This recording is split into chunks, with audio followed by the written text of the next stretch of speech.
Graça e paz, queridos irmãos, um ótimo dia a todos. Hoje, 25 de abril de 2025, nosso devocional diário está em Mateus, capítulo de número 15. Os fariseus querem acabar com Jesus e eles ficam ali atrás de Jesus e os seus discípulos tentando achar uma falha neles.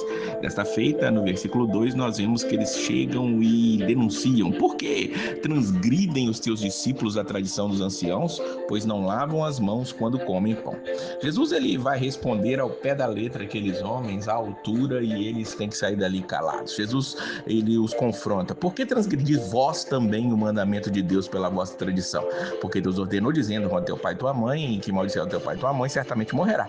Mas vós dizeis: qualquer que disser ao pai ou mãe é oferta ao Senhor, o que poderias aproveitar de mim? Esse não precisa honrar nem o pai nem a sua mãe, e assim invalidastes pela vossa tradição o mandamento de Deus. Veja o que está acontecendo aqui. Os fariseus, eles conseguiam enganar as pessoas, mostrando-se ali muito religiosos, fazendo longas orações. Nós vamos chegar lá no capítulo 23 e vamos ver confrontos diretos de Jesus com esses hipócritas. E eles conseguiam ludibriar ali as pessoas, mas eles não podiam ludibriar o Rei dos Reis, o Senhor dos Senhores, o dono daquela lei. E ali eles usavam um subterfúgio de dizer que algo que pertencia a eles era dado ao Senhor, é uma oferta ao Senhor. Desse jeito, quando um pai ou uma mãe precisava de alguma coisa, eles não podiam, por exemplo, se desfazer daquilo para poder dar aos seus pais, porque diziam: oferta ao Senhor, eu não posso fazer nada, mas eles continuavam usufruindo daquilo, quebrando o mandamento de Deus. E Jesus os denuncia, versículo 8, esse povo se aproxima de mim com a sua boca e honra com seus lábios,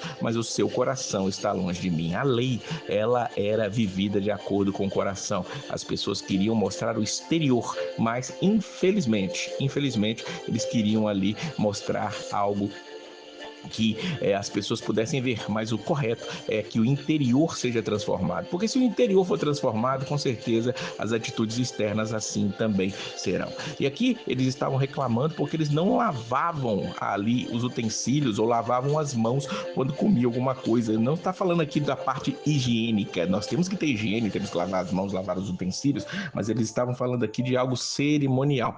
E Jesus vai explicar sobre isso ali para os discípulos, para aquela multidão que estava ao redor dele, diz o versículo número 10. Ouçam e entendam: o que contamina o homem não é o que entra na boca, mas o que sai da boca. Isso é o que contamina o homem. Sabes que os fariseus, ouvindo essas palavras, se escandalizaram? Os discípulos chegaram: Senhor, o Senhor fala isso, eles estão escandalizados com o Senhor falando com eles. E Jesus ele vai dizer: ó, toda planta que meu Pai Celestial não plantou vai ser arrancada. E aí Pedro ele chega e vai pedir: Senhor, explica-nos a parábola. Jesus parece que está perdendo a paciência com esses discípulos também, porque Jesus fala as coisas e eles não conseguem entender. Tanto que ele pergunta, versículo 16: até vós mesmos estáis ainda sem entender?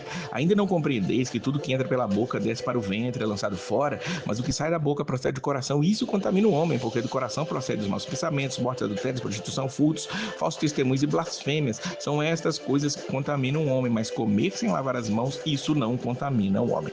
Veja o que Jesus está dizendo, ó: vocês podem comer sem lavar as mãos, cerimonialmente, volto a dizer, para ficar muito claro aqui, isso não vai contaminar. O que vai contaminar é o que sai, é o que vem de dentro, é o que está no coração. Veio os maus pensamentos, adultérios, mortes, furtos, prostituição, blasfêmias, falsos testemunhos, tudo isso procede de dentro, e é isso que nós devemos lavar. Jesus, saindo ali, vai para outro lugar, vai para Tiro, vai para Sidom, e ali veio atrás dele uma mulher cananeia, e ela vem dizendo: Senhor, filho de Davi, tem misericórdia de mim, que minha filha está miseravelmente endemoniada. Entendamos que quando se fala que é uma mulher cananeia, quer dizer que é uma mulher que não conhece ou não serve a Deus, mas ela sabia que Jesus tinha o título de filho de Davi, sabe que Jesus está fazendo milagres, e ela vem até ele pedir uma ajuda. Jesus é duro com ela, ele diz no versículo 24: eu não fui enviado senão as ovelhas perdidas da casa de Israel. Ainda assim, o versículo 25 diz que ela adorou e disse: Senhor, socorre-me. E Jesus mais uma vez usa de dureza com aquela mulher: não é bom pegar do pão dos filhos e deitá-lo aos cachorrinhos. E aí ela mais uma vez ali se humilhando diante do Senhor de uma maneira especial diz: sim, Senhor, mas também os cachorrinhos comem das migalhas que caem da mesa dos seus senhores. Aquilo maravilhou Jesus. Veja que Quem deixa Jesus maravilhado são aqueles que não são os judeus, são aqueles que não são do teu povo. Antes nós vimos aqui a história do centurião de Cafarnaum, agora vamos ver essa mulher. O versículo 28 diz: ó mulher, grande é a tua fé, seja feito para contigo como tu desejas. E desde aquela hora, a filha daquela mulher ficou só. Aquela insistência daquela mulher teve resultado e ali a filha dela foi curada. Aqui no finalzinho desse capítulo nós vamos ver mais uma multiplicação de pães. Dessa feita, o versículo 37 diz para nós que todos comeram e saciaram, levantaram que sobejou 7 cestos cheios de pedaços, comido, os que tinham comido eram 4.000 homens, além de mulheres e crianças.